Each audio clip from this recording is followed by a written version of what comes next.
National Guard remains on standby tonight following a night of peaceful protests throughout downtown and midtown St. Louis. Their calls for justice are aimed at the death of Breonna Taylor and the lack of charges filed in her killing. The images you see here captured in the air and on the ground as demonstrators marched onto westbound 64, shutting down the interstate. Good evening to you. I'm Samantha Jones. And I'm Corey Stark. News 4's Alexis Zotos and her photographer have been moving with the protesters tonight. Alexis?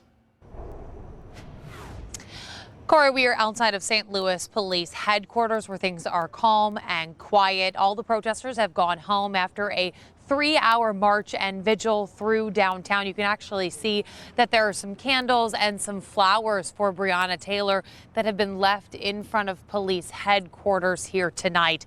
Now, police did work with the protesters, leading and following, blocking off streets to allow them to march peacefully through the streets. They also, as you saw, went onto Interstate 64. No arrests were made throughout the night.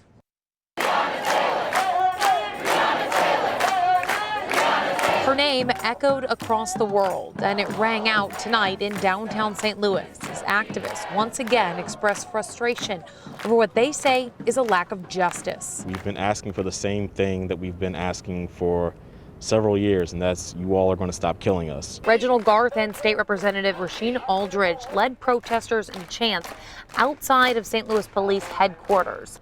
They then marched through the streets of downtown and eventually onto Interstate 6440, blocking westbound traffic and holding a vigil in Breonna Taylor's honor. 2 people have been arrested for the fires set last night outside of police headquarters and the clash that ensued to extinguish the flames. One of the protest organizers says those actions don't represent the entire movement. Those are the actions of individuals who we don't know.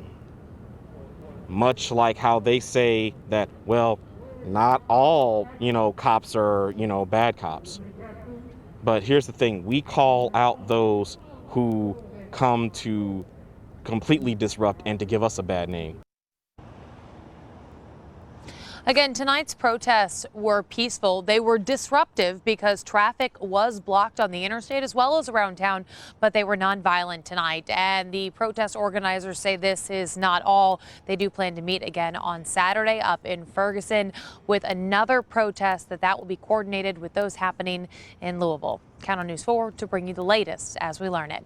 Corey, sending it back to you. Alexis Zotos in downtown St. Louis. Thank you. Last night.